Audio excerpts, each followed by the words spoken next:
sudah modelnya berusaha digitalisasi dengan adanya Sirekap dari KPPS terus diinput ke Sirekap. Cuman pada prakteknya tetap aja masih melakukan penghitungan manual. Ya emang sih lebih efektif yang sekarang, cuman yang jadi pertanyaan kan khawatirnya terjadi ketidaksesuaian. Ya aneh juga sih, suara partai lebih banyak daripada suara caleg.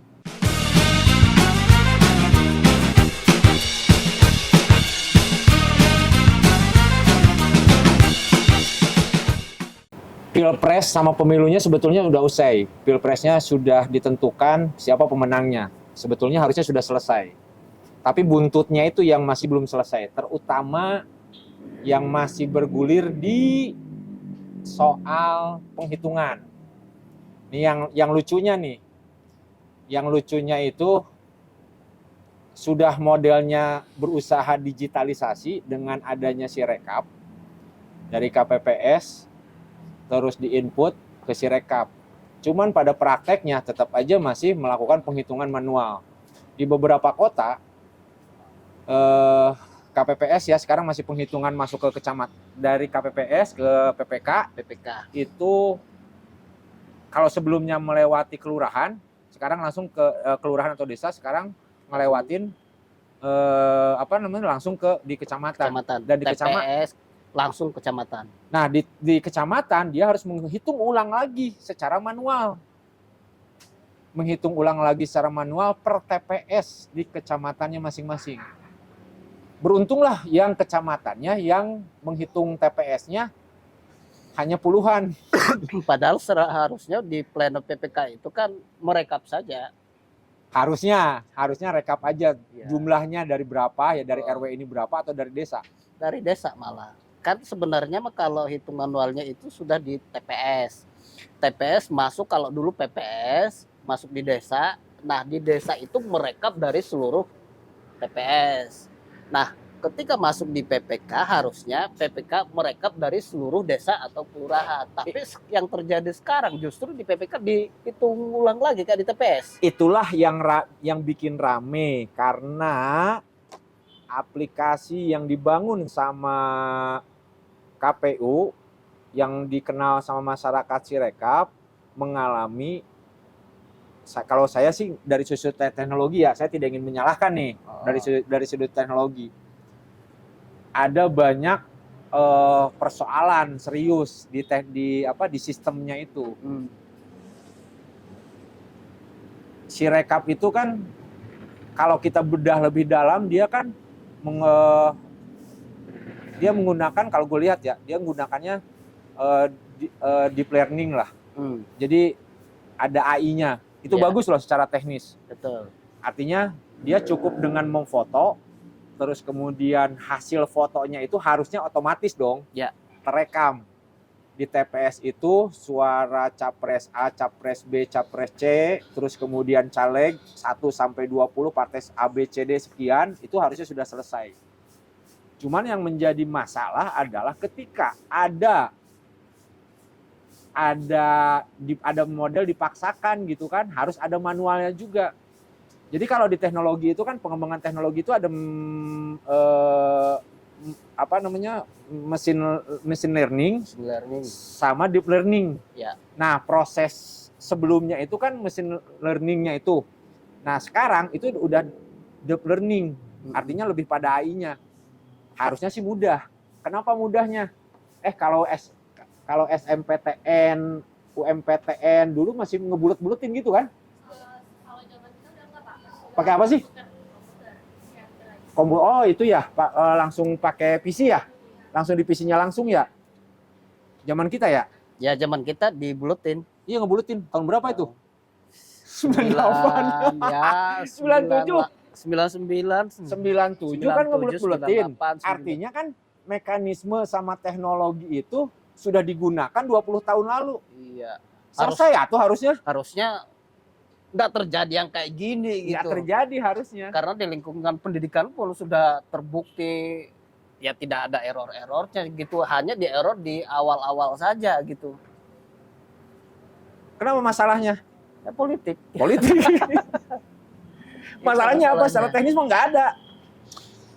Ya. Cuman kalau memang secara mekanisme ada beberapa peraturan. Ketika kan tetap kan kalau yang namanya mesin itu kan harus ada inputnya. Betul. Input itu ada keterlibatan manusia. Yes. Meskipun gitu keterlibatan manusia itu di sistem Sirekap yang saya baca kalau kedalamannya itu sudah meminimalisir. Artinya tidak utuh gitu. Nggak sampai harus manual kayak di 2019. Tapi cukup dengan model digital garis angkanya sudah ada, terus buletan-buletannya juga sudah ada. Iya. Nah, itu terjadi atau tidak terjadi karena ya kurang BIMTEK kali. Persoalan berikutnya, kenapa KPPS itu kurang BIMTEK? Biasanya tidak ada anggaran jawabannya.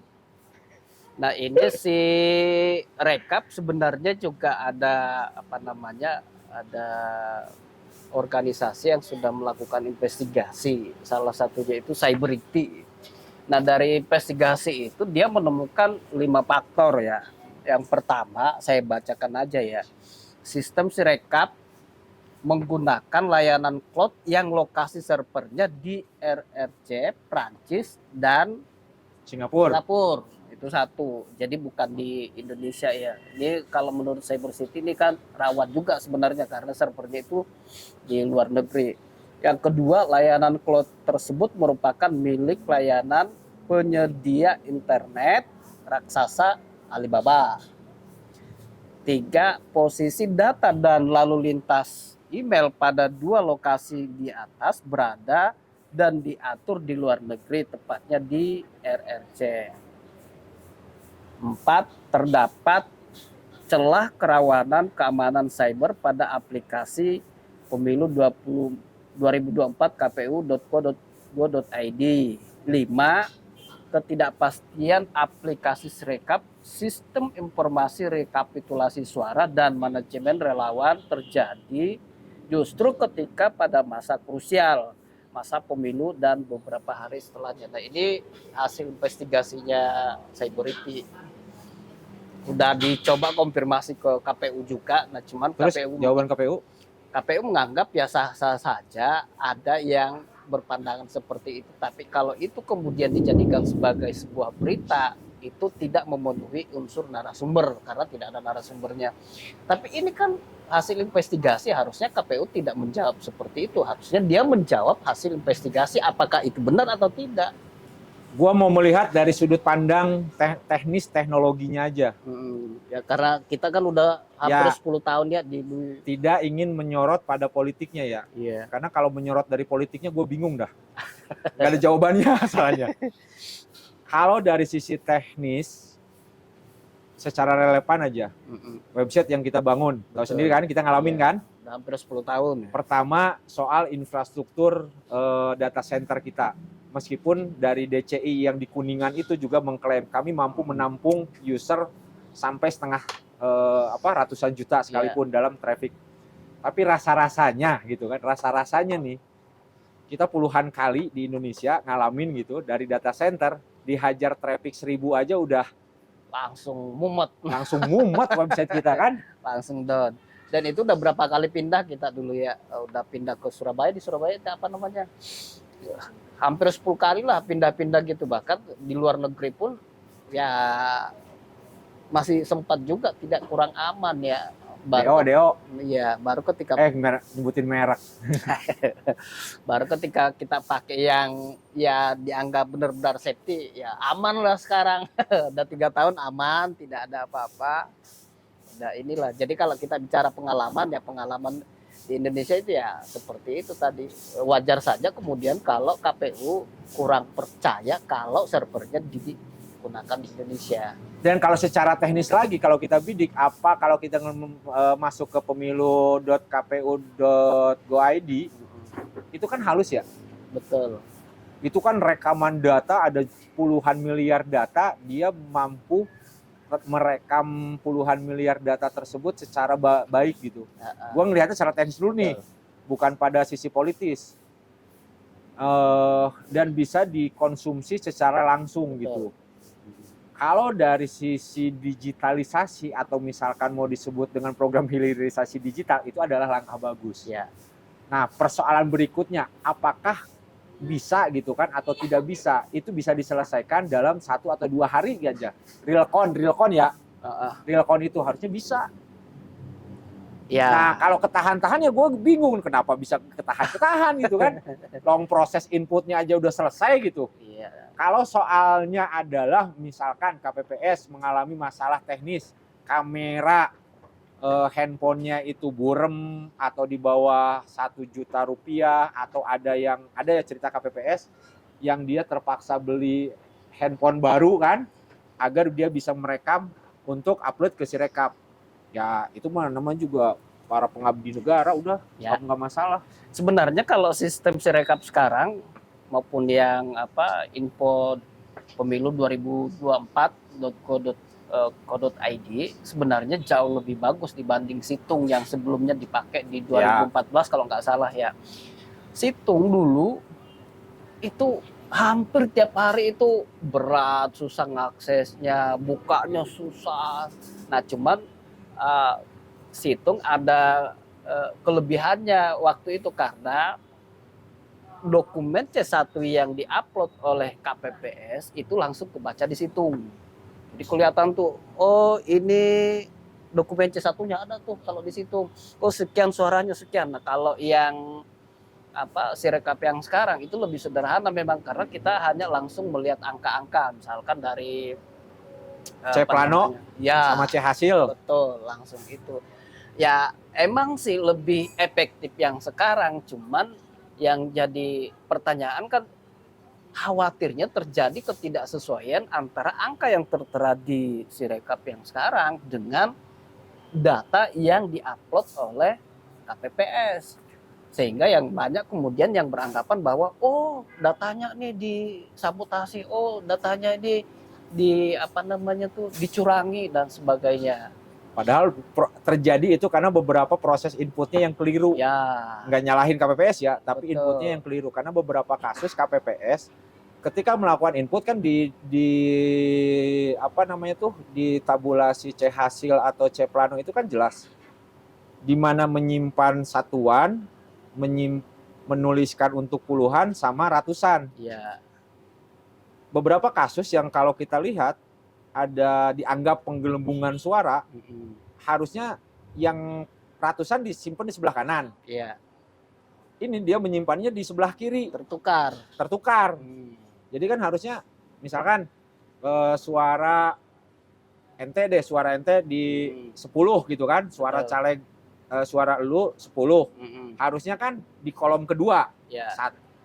Yang kolom pertamanya kosong, kolom keduanya diisi 1, kolom ketiganya diisi kosong. Ya, 0, 10 lah biasanya. Yang terjadi, lu 10, yang ditulis jadi 10-nya, satunya ditaruh di paling kiri, 0-nya di paling belakang. Ya si mesin yang ngebacanya jadi 100.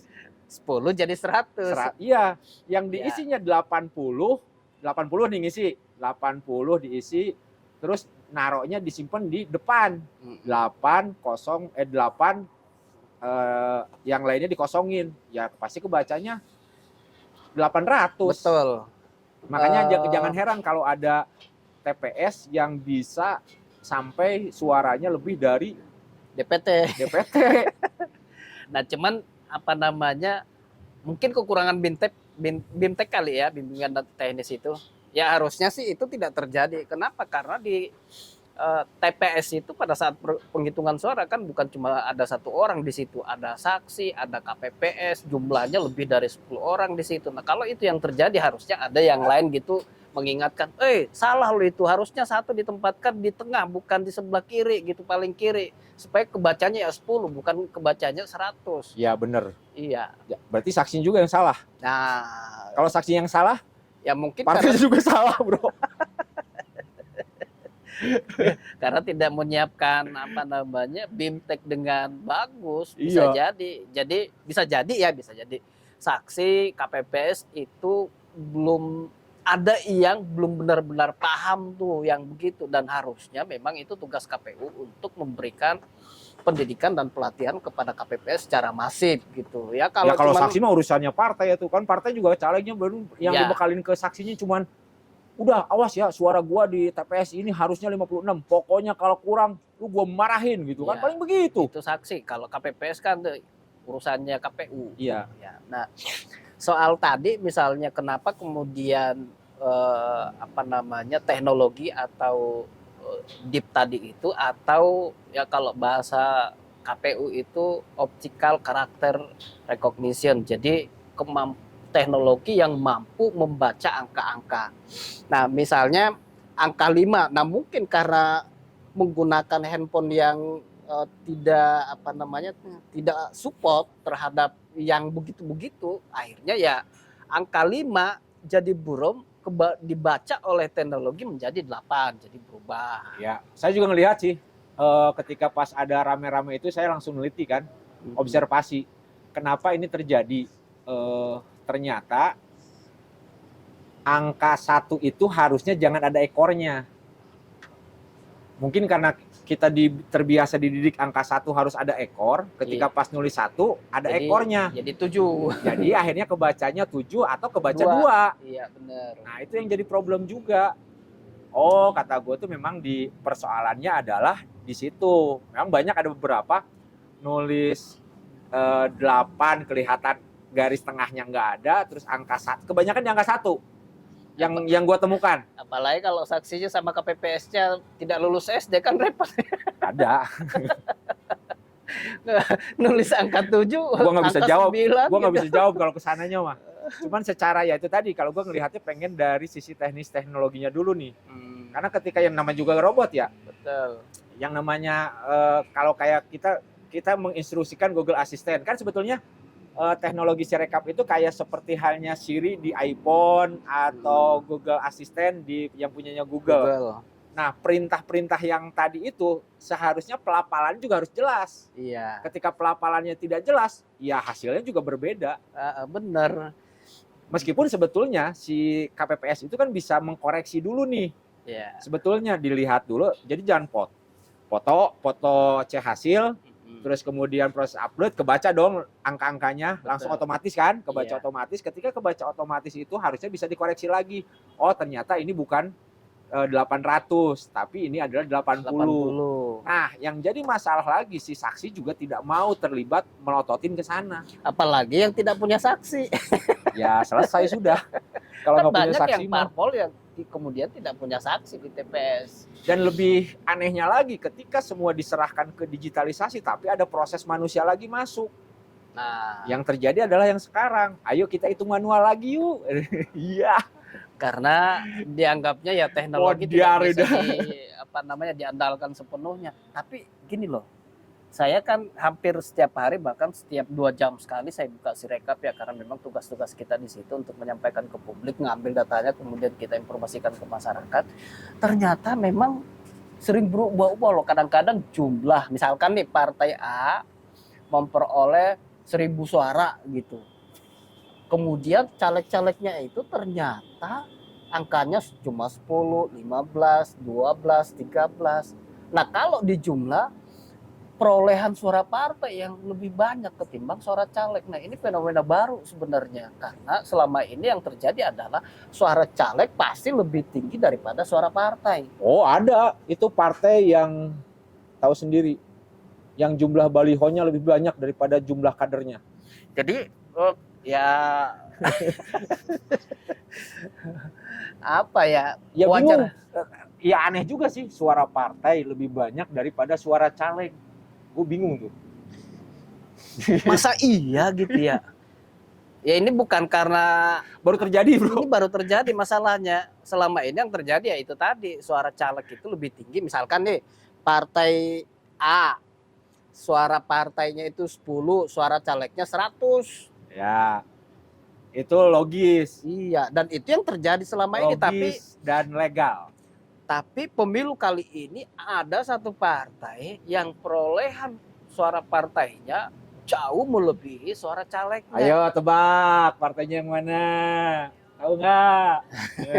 Ya wajar saja kemudian kalau ada masyarakat beranggapan bahwa pemilu curang. Ya karena ada data-data yang membuat masyarakat jadi bertanya-tanya kenapa ini tidak realistis, ini tidak logis. Ya. Kalau ketika tidak logis, biasanya ada yang tidak legal. Nah itu Siapa yang melakukan tidak legal itu gua nggak ngerti. yang punya power lah. Sama Siapa? yang Siapa yang biasanya punya power? jika sesuatu tidak legal dan tidak logis, biasanya dia punya kekuasaan atau dia punya harta. Ya, tidak jauh-jauh dari situ. Wah ini Serem ya? obrolan apa Serem namanya? nggak sih? Obrolan pinggir jurang nih ya. Udah kita sudahi aja deh. Si rekap kita sampai akhir Maret ya. Iya. Dibatasin kalau di KPU sih minta di di PPK-nya itu dia harus sampai selesai 2 Maret. Ya minggu ini. Beres tidak beres kumpulkan. Iya, minggu ini harus beres pleno di PPK. Kita tunggu saja hasilnya. Mudah-mudahan si rekapnya tidak error-error lagi, tidak ada masalah yang muncul di akhir dan prosesnya berjalan lancar. Iya, karena gua mah kasihan ini. Kasihan keringat-keringat para PPK, Uru. Yang Iya, harusnya selesai cepat menjadi tidak cepat gitu. betul. Cukup kita perbanyak opini. Nah, salah ya. Kita perbanyak ngopi, Enggak, kalian belum perkuat nemu ya? opini.